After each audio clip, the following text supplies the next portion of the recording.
आदाब, मैं मोहिउद्दीन आप सभी का खैर मकदम करता हूं, आप सभी का इस्तकबाल करता हूं प्रोग्राम एमपी के एक्सरे में। आज हम मौजूद हैं उर्सुल बलाद शहरों की दुल्हन मुंबई में।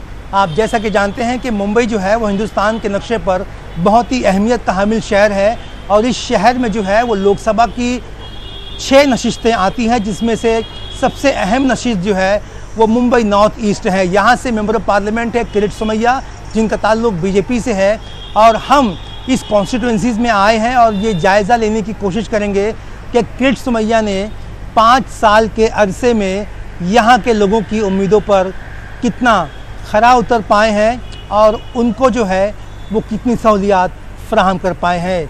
चलिए जायज़ा लेते हैं एमपी के एक्सरे प्रोग्राम में किरीट सोमैया के कामकाज का।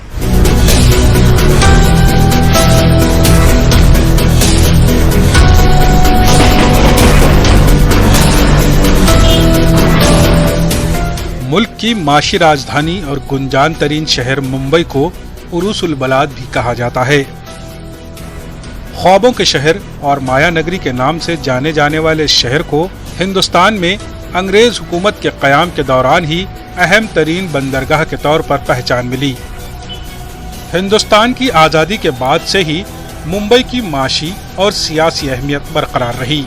इस इलाके ने मुल्क को कदावर सियासी लीडरान भी दिए और मुल्क के नक्शे पर अपनी सियासी अहमियत को भी बरकरार रखने में कामयाबी हासिल की। पार्लिमानी इंतखाबात के पेश नज़र मुंबई की लोकसभा नशिस्तों की बात की जाए तो मालूम होता है कि मुंबई और मज़ाफ़ाती इलाकों को 6 पार्लिमानी नशिस्तों में तकसीम किया गया है। आज हम इंतखाबी सफ़र में मुंबई की नॉर्थ ईस्ट की लोकसभा नशिस्त के मौजूदा रुकन पार्लिमान किरीट सोमैया की कारकर्दगी का जायजा लेंगे। मुंबई नॉर्थ ईस्ट में रियासती असम्बली की 6 सीटें आती हैं। मिलुंड, विखरौली, भांडोप मगरिब, घाटकोपर मशरिक, घाटकोपर मगरिब, मानखुर्द, शिवाजी नगर। एक नजर डालते हैं मुंबई नॉर्थ ईस्ट हल्का इंतखाब के फातेह उम्मीदवारों की फहरिस्त पर। 1967 में कांग्रेस उम्मीदवार GS ब्रोवे को कामयाबी मिली। 1971 में कांग्रेस के राम गोपाल कुलकर्णी कामयाब हुए। 1977 और 1980 के आम इंतखाबात में जनता पार्टी के सुब्रमण्यम स्वामी को कामयाबी मिली। 1984 में कांग्रेस लीडर गुरुदास कामत को फतह हासिल हुई। 1989 में बीजेपी उम्मीदवार जयावंती बाई मेहता कामयाब हुई। 1991 पार्लिमानी इंतखाबात में गुरुदास कामत को दोबारा कामयाबी मिली। 1996 के पार्लिमानी इंतखाबात में बीजेपी लीडर प्रमोद महाजन ने कामयाबी हासिल की। 1998 के आम इंतखाबात फिर गुरुदास कामत ने अपनी कामयाबी दर्ज की। 1 साल के बाद 1999 में दोबारा होने वाले आम इंतखाबात में बीजेपी लीडर किरीट सोमैया ने कांग्रेस लीडर गुरुदास कामत को सिर्फ 7,000 वोटों से शिकस्त दी।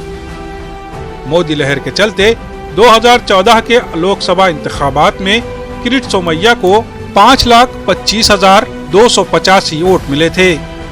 2014 से 2019 तक बीजेपी रुकने पार्लिमान किरीट सोमैया के कामकाज का जायजा कुछ इस तरह है। किरीट सोमैया ने 5 साल के MP लीड फंड का मुकम्मल इस्तेमाल किया। अपने हल्का इंतखाब में 25 करोड़ रुपए खर्च किए।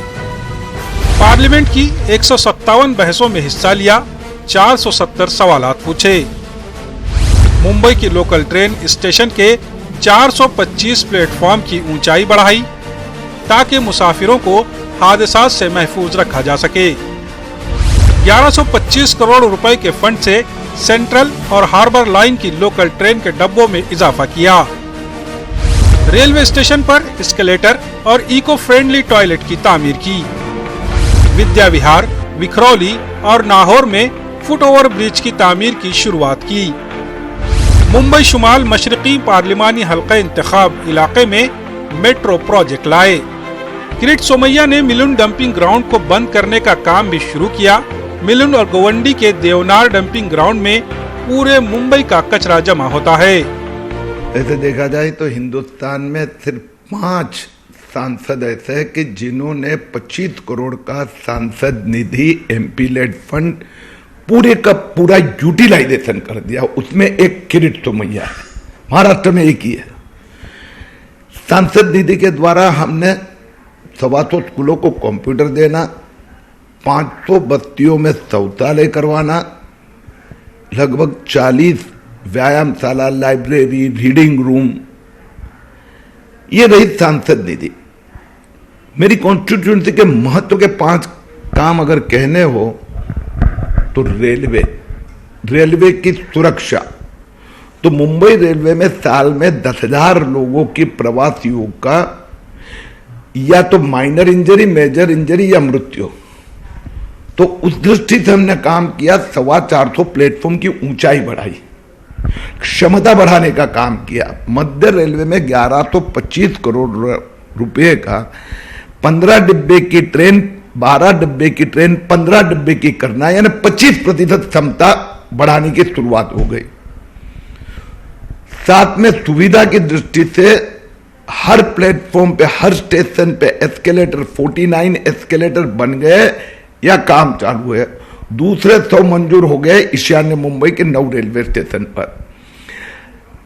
पहली एयर कंडीशन लोकल मध्य रेलवे में शुरू हो रही है। आने वाले 10 साल में सभी ट्रेनें एयर कंडीशन हो जाएगी। इंफ्रास्ट्रक्चर की दृष्टि से मुलुंड गोरेगांव 3000 करोड़ का project, Vikhroli road over bridge, Vidya Vihar road over bridge, Mulund dumping ground बंद करना, अनेक काम है। किरीट सोमैया के तरक्की के दावे की जांच पड़ताल के लिए हमने शुमाल मशरिक हल्का इंतखाब का दौरा किया और किरीट सोमैया के कामकाज के मुताल्लिक लोगों की राय जानने की कोशिश की। आपके सांसद यहाँ से कौन है? किरीट सोमैया। अच्छा, एक बात ये बताइए कि यहाँ पर उन्होंने 5 साल के अरसे में किरीट सोमैया ने कितना काम किया है आपकी कॉन्स्टिट्यूंसी?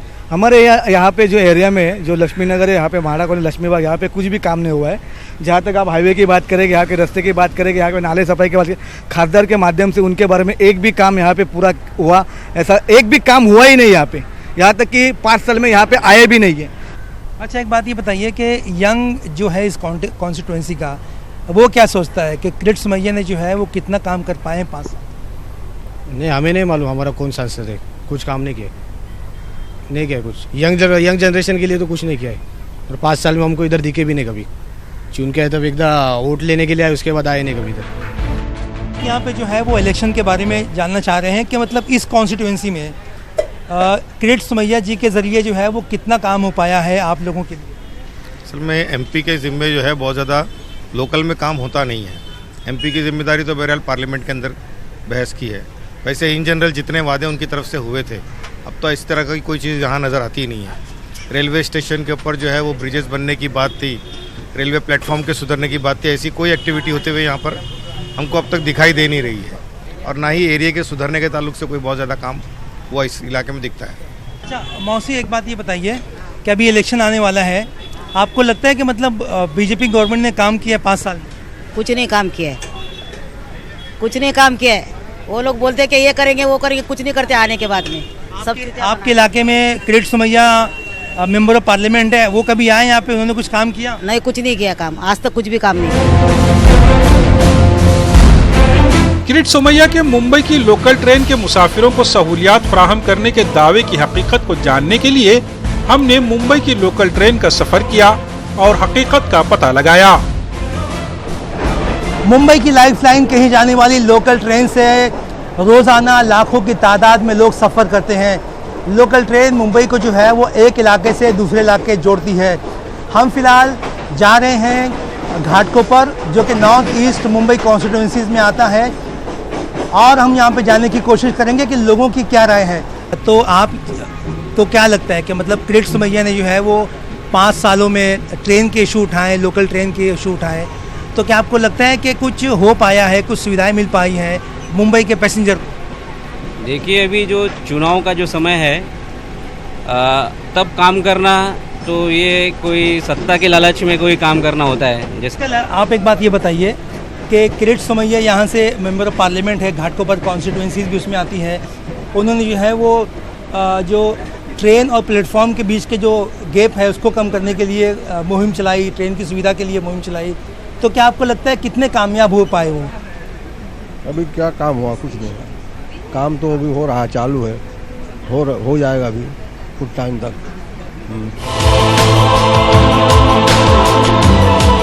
मुंबई शहर में पब्लिक ट्रांसपोर्ट काफी अहम है। लोकल ट्रेन के बाद मुंबई की बेस्ट बसें मुंबई के चप्पे चप्पे को जोड़ती हैं। मुंबई शुमाल मशरकी पार्लिमानी हल्का इंतखाब में आने वाली 5 असेंबली नशिस्तों मुलुंड, विखरौली, भांडोप, घाटकोपर और मानकुर्द शिवाजी नगर के इलाके को जोड़ने वाली बेस्ट की बस में सफर करके हमने लोगों की राय मालूम की। मुंबई नॉर्थ ईस्ट कॉन्स्टिट्यूंसी में हम मौजूद हैं और हम इस कॉन्स्टिट्यूंसी का दौरा कर रहे हैं बेस्ट की सरकारी बसों से। बेस्ट की बसें जो है वो बहुत अहमियत की हामिल है और हज़ारों की तादाद में लोग मुंबई के कोने कोने में इस बस से पहुंचते हैं। हम यहाँ पर कुछ मुसाफिरों से जानेंगे कि एक बात ये बताइए कि इस बार किसकी सरकार? कांग्रेस। यहाँ से जो सांसद है किरीट सोमैया, उन्होंने क्या इस इलाके में काम कर पाए? आपको लगता है? नहीं कर नहीं। जो वादे उन्होंने किए थे वो क्या हुआ? पूरे हुए वादे? नहीं हुआ। कैसे? जैसे जो मतलब सार्वजनिक काम है कुछ वो कर नहीं पाए वो लोग। सिर्फ ये बोल के गए कि ये करेंगे, हम लोग वो करेंगे, कुछ कर दे गया तो नहीं है। और तब से 4.5 लाख बेरोजगार हो गए हैं जब से भाजपा सरकार आई ना। तब से जो छोटे मोटे जो धंधे वाले तो मर गए पूरे। ये GST हो गया, नोटबंदी हो गया, इस वजह से तो मतलब जो पहली सरकार थी वो बेहतर थी। आप क्या करते हैं? मैं सर्विस करते हैं। क्या ये आपको क्या लगता है कि मतलब इस मरतबा मोदी सरकार आएगी? कौन? इस मरतबा किसकी हुकूमत बनेगी? मुझे पता नहीं, क्योंकि कोई भी आएगा वो कुछ करने वाला नहीं है, सब चोरी करने वाले, बस खुद के बढ़ेंगे, हम लोग को कुछ देगा ठेंगा देंगे। अच्छा, आप एक यंग हैं यहाँ पे, आप जो है वो क्या सोचते हैं इलेक्शन के बारे में? घाटकोपर से जो है वो सांसद किरीट सोमैया, उन्होंने कितना काम किया? ठीक है, अच्छा ही काम किया सर, ठीक काम किया, अच्छा काम किया। क्या क्या काम किया? बहुत सारे काम किए सर वहाँ पे, जैसे प्लेटफॉर्म पे सब दिक्कतें होती थी बाथरूम वगैरह की, वो सब भी उन्होंने बहुत अच्छा काम किया। उस पर सब ज़बरदस्ती जो पैसे लेते थे वो सब उन्होंने बंद करवाया। चेयर्स वगैरह जो बैठने के प्रॉब्लम थे वो सब उन्होंने अच्छा काम किया।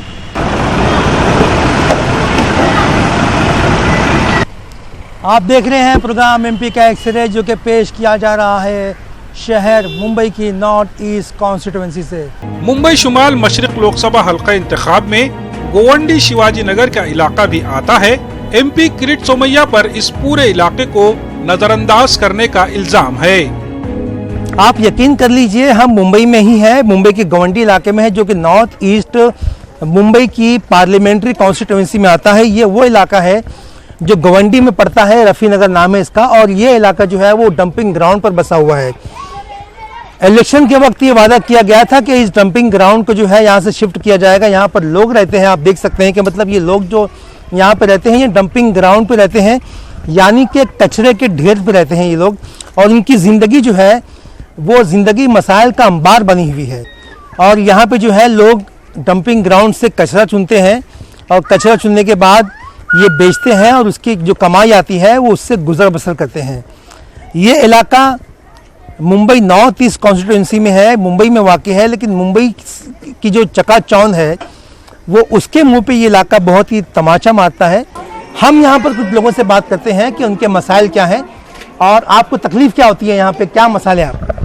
तकलीफ क्या आती है, इधर गंदगी बहुत है, बच्चे बीमार पड़ते हैं। कभी तो हमारे नगर से कभी भी आए नहीं, किरीट सोमैया कभी भी नहीं आए हमको देखने के लिए, ना हमारी कोई तकलीफ पूछने के लिए, कभी भी नहीं आए। अच्छा, आप लोग का रोजगार क्या है यहाँ? डंपिंग में कचरा चुनते सब, अभी वो भी बंद है। कोई लड़के लोगों का कोई काम धंधा है ही नहीं यहाँ पे, सब बेरोजगार है। आपका क्या प्रॉब्लम है? बचता क्या है, घर तोड़ के चले जाते हैं, जो रहता है घर में लगा दो।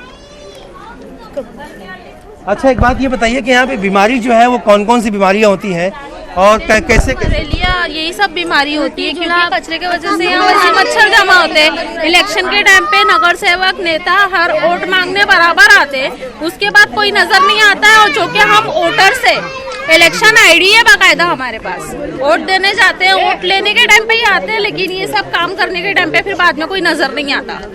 अच्छा, आप भी बताएंगे तो भी प्रॉब्लम की अब जल्दी सुनवाई होती नहीं है हमारी।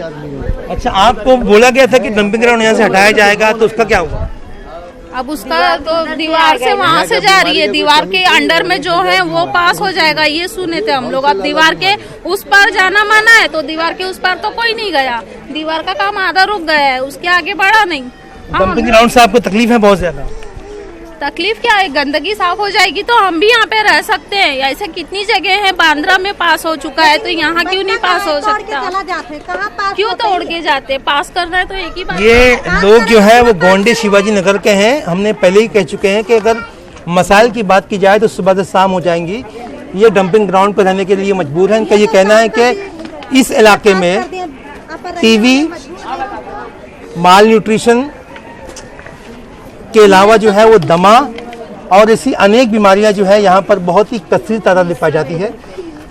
मुंबई में सबसे ज़्यादा टीबी पेशेंट यहीं पे पाए जाते हैं और इसके अलावा यहाँ के लोगों ने हमें बताया कि डेंगू के मरीज़ यहाँ पे कम हैं। उसकी वजह यह है कि यहाँ पर साफ़ पानी नहीं है और डेंगू का जो मच्छर है वो साफ़ पानी में पलता है और लोगों की जान के लिए ख़तरा बनता है। लेकिन यहाँ पे डेंगू के मरीज़ कम और मलेरिया के मरीज़ ज़्यादा हैं और इसके अलावा दमा, टीवी जैसी अनेक बीमारियां जो है यहाँ पर पाई जाती है। यहाँ पर सेहत का बहुत ही बड़ा फुकदान है।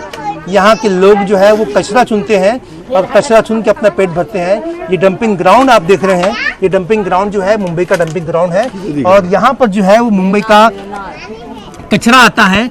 इलेक्शन में ये वादा किया गया था कि इस डंपिंग ग्राउंड को हटाया जाएगा, लेकिन नहीं हटाया गया और लोग जो है वो इस तरह से रहने पर मजबूर है। ये हिंदुस्तान की तस्वीर है, ये मुंबई के गोंडी की तस्वीर है। ये वही गोंडी है जो मुंबई में आता है, ये वही गोंडी है जो हिंदुस्तान में आता है। लेकिन यहाँ के लोग कचरे पर रहने के लिए मजबूर है और जानवरों की ज़िंदगी गुजारने पर मजबूर है। लेकिन इनका ये कहना है कि उनका MP किरीट सोमैया यहाँ पर आना तो दूर, यहाँ पर झांकने की जहमत भी गवारा नहीं करते। गोवंडी शिवाजी नगर की बस्ती मुंबई की चकाचौंध दुनिया को आईना दिखाती है और शहर की एक ऐसी भौंडी तस्वीर पेश करती है जो किसी कलंक से कम नहीं। लेकिन यहाँ के सियासतदान इस कलंक को साफ करने में बुरी तरह नाकाम रहे हैं। Tata institute of social science की रिपोर्ट इस इलाके की हकीकत से पर्दा उठाती है। रीजन को किया गया है मुंबई के विदिन मुंबई, वो विदिन मुंबई एक मैं कह सकता हूँ अफ्रीकन टेरिटरी है जिसमें सब सहारन अफ्रीका की तरह मृत्यु दर है, उसी की तरह के हाउसिंग है, लोग टेंट में रहते हैं, उसी तरीके से अभी भी उसी हालत चेंज नहीं हुई 10 साल में। और ये बहुत ज़रूरी है कि गवर्नमेंट उस इलाके को और उस इलाके की पॉवर्टी को एड्रेस करे। हम अब अगर आप आइए मालाबार हिल की तरफ, सिचुएशन पूरी चेंज हो जाती है। एक आप पहुंच जाते हैं स्विट्ज़रलैंड में और या इंग्लैंड में, और दूसरी तरफ आप पहुंचते हैं तो सब सहारन अफ्रीका में। तो 20 किलोमीटर के अंदर एक सब सहारन अफ्रीका है और एक आपका इंग्लैंड है, या हाई राइज बिल्डिंग है, मैनहट्टन है, और दूसरी तरफ एक पुअर इलाका है जो जिसको मैं कह सकता हूँ। मुस्लिम अक्सरियती इलाकों को मुसलसल नजरअंदाज करने वाले किरीट सोमैया को उनकी ही पार्टी ने बुरी तरह नजरअंदाज कर दिया। माना जा रहा है कि बीजेपी की इत्तेहादी शिवसेना के खिलाफ किरीट सोमैया की मुहिम और करप्शन के इल्जामात किरीट सोमैया को महंगे पड़ गए। पार्टी किरीट जी का विरोध कर रही है ऐसा कहीं नहीं है।